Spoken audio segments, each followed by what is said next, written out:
آج محمد ارشد سیفی جن کی ہمارے ساتھ نسبت تھی، جو کچھ عرصہ پہلے مرید ہوئے اور انہوں نے مجھ سے آقا صلی اللہ علیہ وسلم کا دین سیکھا، سمجھا، اس پہ عمل کیا، اور کل رات کو ان کی وفات ہوئی۔ آج جب ان کی قبر میں میں گیا خود، تو مجھے قبر میں سے ابھی جنازہ نہیں ہوا، اس سے پہلے میں نے سوچا کہ میں قبر میں درود تاج پڑھوں، اللہ کا ذکر کروں۔ تو میں جب گیا تو مجھے خوشبو آئی وہاں سے۔ آس پاس میں نے دیکھا کہ کوئی خوشبو والے پودے پھول تو نہیں ہے، نہیں، کچھ بھی نہیں تھا۔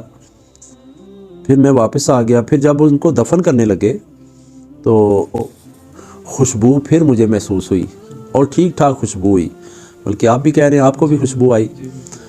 تو جب میں گھر پہنچا تو گھر میں میرا بیٹا کہنے لگا کہ ابو جی وہاں قبر سے خوشبو آ رہی تھی، یہ کیا ہے؟ سبحان اللہ، یہ ہے جنتی کی نشانیاں۔ اور میرے ساتھ میرے ہاتھ پہ وہ مرید ہوا تھا۔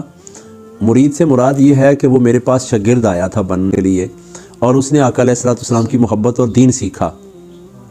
مجھے جب قبر میں اتارنے لگے تو اتنی زیادہ لوگ تھے، جتنے جنازے میں تھے تقریباً سارے قبر پہ چلے گئے تھے، اور بہت زیادہ تعداد تھی۔ اور جو ہی قبر میں اتارا ہم نے، جب چہرہ ان کا مغرب کی طرف کیا نا، ایسے وہ خود بہت ہو گیا، اور جب ایسے کرے نا تو یہاں ان کے جب ہم نے سلام پڑھنا شروع کیا نا تو ادھر ان کے آنسو نکلنے لگے، اور ادھر کے آنسو نیچے گرنے لگے، اور یہاں پانی ٹھہر گیا، کافی پانی ٹھہر گیا، اور علی صاحب نے ایک پھول لے کے اس سے وہ آنسو کا پانی صاف کیا۔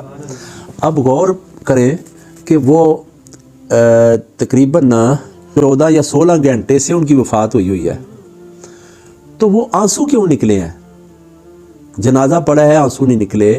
جب قبر میں اتارنے لگے ہم نے آقا علیہ السلام کے اوپر درود و سلام پڑھا ہے، قبر میں نیچے دفن کیا ہے، نیچے رکھا ہے، تو ان کے آنسو نکلنے شروع ہو گئے۔ اس کی وجہ کیا تھی؟ مجھے یاد آیا کہ جو ہی وہ قبر میں گئے ہیں تو ہم سارے، ان کی روح تو دیکھ رہی ہے، اور آقا علیہ السلام فرماتے ہیں کہ وہ مردہ جسم اس کا ہمارے قدموں کی رگڑ کو بھی محسوس کرتا ہے۔ اور واقعہ مجھے قرآن پاک کا یاد آ گیا۔ اب اگر میری بات کوئی سن رہا ہے تو وہ کہے گا کہ جی مردے کے اندر سے آنسو کیسے؟ اس کی مثال مجھے یاد آئی، اللہ تبارک و تعالی نے فرمایا کہ اے ابراہیم علیہ السلام، آپ 4 پرندے، آپ ان کے بچے رکھو، ان کو پالو، ان کو دانہ دن کا کھلاؤ، اور ان سے پیار کرو، ان کو اپنی محبت دو، ان کے اندر اپنی محبت ڈال دو۔ جب وہ جوان ہو جائیں اور آپ سے مانوس ہو جائیں، آپ ان کو پکڑ کے ذبح کرو، ذبح کر کے پھر ان کی بوٹیاں بناؤ، بوٹیاں بنا کے پھر ان بوٹیوں کو 4 پہاڑیوں کی چوٹیوں پہ رکھ دو، اور پھر ان کے پیار والے جو نام ہے نا وہ بولو۔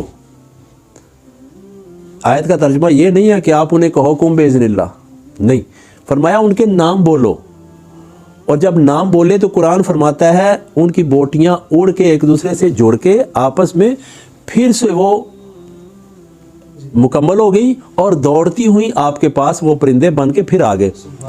اس کے اندر حکمت کیا ہے؟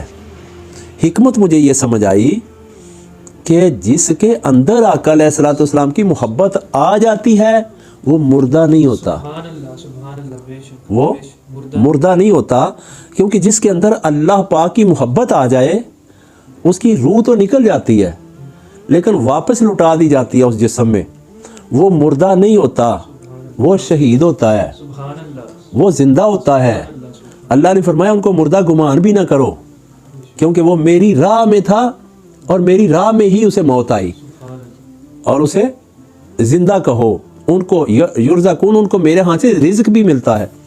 اور وہ جو آنسو تھے وہ جن کے سینے میں آقا علیہ السلام کی محبت آ چکی تھی، جسم تو ان کا بے جان تھا، لیکن آقا علیہ السلام کے اوپر جب سلام پڑھنا شروع کیا تو میں نے اپنی آنکھوں سے لا الہ الا اللہ محمد الرسول اللہ صلی اللہ علیہ وسلم پڑھ کے میں کہتا ہوں کہ میں نے خود دیکھے ان کی آنکھوں سے آنسو نکلتے ہوئے، اور یہ آقا علیہ السلام کے ساتھ گہری محبت کی دلیل ہے۔ تو اللہ تبارک و تعالیٰ سے دعا کرتے ہیں کہ اللہ تبارک و تعالیٰ ان کی قبر کو جنت کا باغ بنا دے۔